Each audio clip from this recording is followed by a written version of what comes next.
We've all had one of those games. Every angle you swing, dead. You check your map for half a second, dead. You bait your entire team, but yet you still die. No matter what you do, it feels like Valorant has personally decided that you're not allowed to have fun today. But here's the thing, bad games happen, even to the best players. The real difference between an average player and a great one isn't just mechanics, it's how they bounce back mid-game. My name is Pops, I'm an Immortal Valorant player who enjoys coaching and analyzing Valorant, and in this video, I'm going to show you how to turn horrible games into winning games. Let me quickly highlight two players at Masters Toronto who had rough starts but ended really well. The first is Forsaken when PaperX played against G2 in the first round of the playoffs. Forsaken had 0 kills in the first 9 rounds of the game. And Forsaken has been PaperX's hype man, so even though he wasn't playing well, he was keeping his mental up for his team. This eventually led him to this round where he was able to get 2 kills with the Bucky and get a third which allowed PaperX to convert on the eco, which got them back in the game. These were the first 3 kills he had of the map. The other 3 kills he had this half were from another play he made where he flanked and he was able to deny the plant and win PaperX the round. The entire half, he only got 6 kills, and those were from 2 3Ks that got him crucial rounds. So even though he didn't play super well and have a good half, he still won really good rounds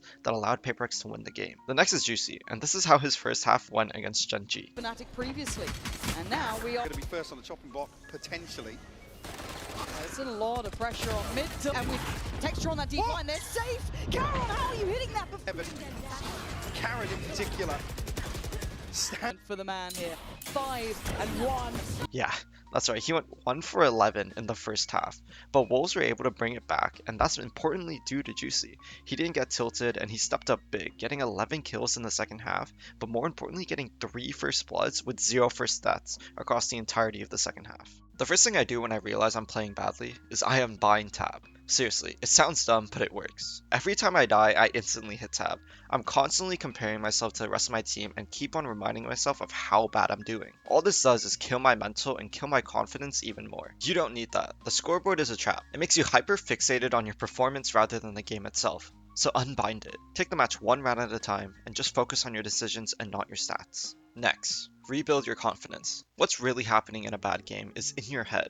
You're not reacting, you're overanalyzing. You're second guess every peek you make, every swing, and every fight. That's the opposite of a flow state. Think back to a game where you've played really well. You weren't thinking, you were just doing. It felt automatic, easy, and nothing you did felt wrong. So how do you get that confidence back? Stop trying to force it. Give yourself permission to fail a few times. It's okay to cut yourself some slack and just breathe. Then slowly rebuild your momentum through smart decisions and not desperate ones. Next is a trick that kind of works for me. Treat the match like a deathmatch. In a DM, you're not really worried about utility, scoreboard, or pressured. You're just swinging angles, taking fights, and just believing that you're gonna kill them. Try to have that fuck you mindset that you have in deathmatches and bring it into your ranked matches. Forget who the enemy is, stop thinking that this is a must-win round, and just swing like you would in a DM. Full intent and full belief. This helps reset your mind and reset your aim so that way your confidence can come back at any point in the game. Next is don't blame your teammate. The fastest way to guarantee a loss is just flaming your team. I know it's tempting and I know you're frustrated, but you've made a bad play, they've made a bad play, it doesn't fucking matter, it's in the past. Even though I know trolling and rage baiting can be fun, it's just gonna make the game a lot worse and a lot harder if you're actually trying to win. And when you're already struggling, the last thing you want to do is alienate the people who's carrying the game for you right now. So take accountability, be on the positive side, and just take it round by round. Next is enable your teammates to find more frags. If you're playing poorly, your best move is just to be a supportive player. Ask your team what they need from you because clearly what they're doing is working and what you're doing isn't. Maybe this means playing first entry. I know a lot of ranked players say that you need to bait your teammates, but if you're not playing well, you kind of need to be the one that needs to be baited. Maybe this even means just throwing all your util that you have just to make sure that you're getting some sort of value while your guys are taking the site or retaking. If I'm having a rough game, I'll even stop IGLing. Like, I love to call strats and stuff.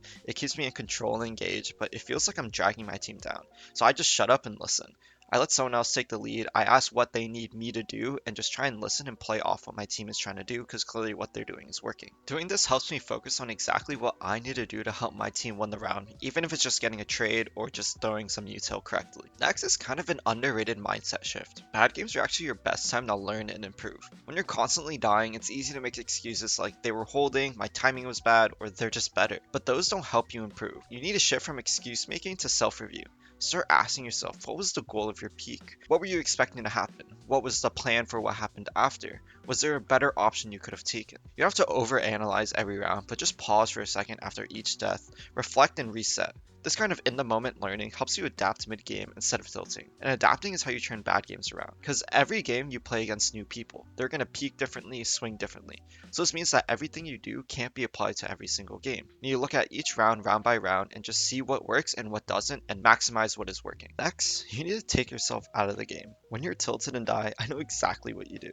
You sigh and give up a little, then you proceed to scroll on your phone to distract yourself from the disaster class that you've been showcasing. When this happens, you need to take yourself out of the game. Get up, walk around, wash your hands, literally do anything other than look at a screen. And when you come back, reset and treat the game as a new start, 0 to 0. You need to stop your autopilot from taking control and come back to the game as a brand new fresh start. Some Valorant games are super long, and especially if you've been playing multiple games in one sitting, it can get really tiring looking at your screen for so long. Next is kind of a dick move, but it kind of works. It's just using shotguns or just stupid guns like the Odin more. Why? Because they're simple. You don't really have to aim super well, and you just have to catch the jump on someone. It also saves your econ, so you can just buy your teammate a rifle and just drop down to like a shotgun and get your one that you haven't been getting in the previous rounds. Even getting a 1-for-1 trade is better than doing what you were doing before, which was getting none and getting tilted. So getting into a 4v4 and taking out a good player can be the difference of what wins you rounds and what loses rounds. When nothing else is working, just go back to the basics. Really focusing on your crosshair placement and your positioning is really helpful when you're playing poorly.